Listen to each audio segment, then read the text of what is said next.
আজ বেলা ৩টে নাগাদ উত্তরবঙ্গ সফর সেরে কলকাতা বিমানবন্দরে পৌঁছলেন বাংলার মুখ্যমন্ত্রী মমতা বন্দ্যোপাধ্যায়।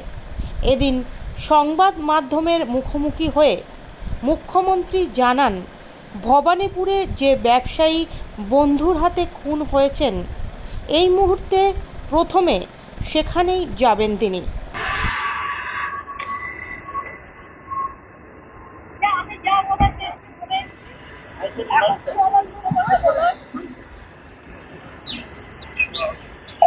যা বলার আমি প্রেসকে ডিটেলস আলোচনা করে এসেছি।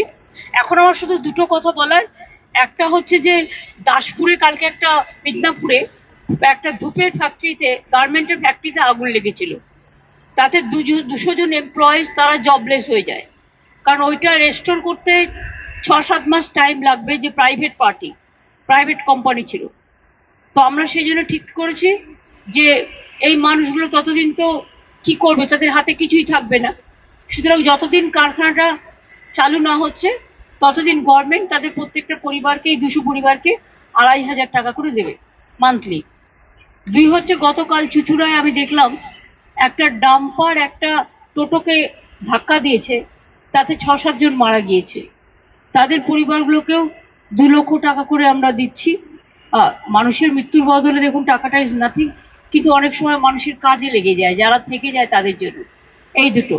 আর এখন আমি যাচ্ছি ভবানীপুরে, একটা লোক, একজন ভদ্রলোক ব্যবসায়ী, আপনারা জানেন, তার বন্ধুর কাছে মার্ডার হয়েছে। আমি সেখানে যাচ্ছি, এবার দেখা না, সব হবে।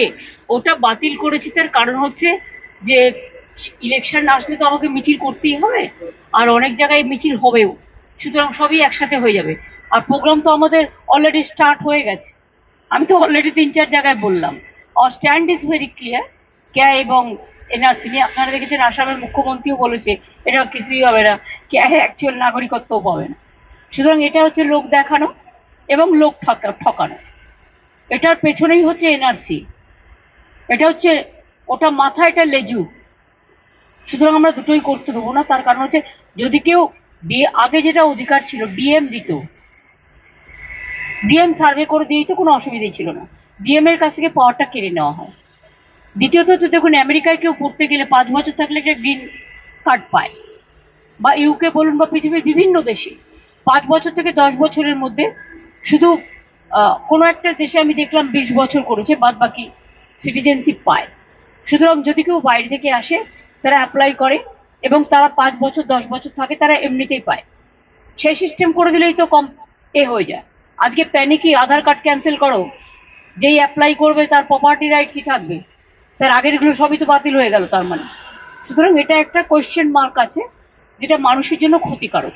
আমরা এনআরসি আগেও বলেছি করতে দেবো না, এবং ক্যাশ সাথে এনআরসি যুক্ত আছে, এটাতে কেউই লাভবান হবে না।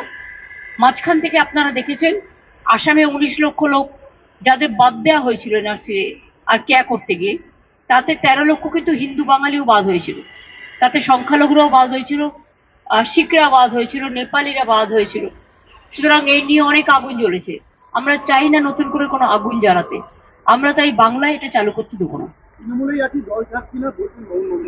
ছাড়ুন তো সব, যা বলার আমি শিলিগুড়িতে বলে এসেছি, দ্যাট স্ট্যান্ডস।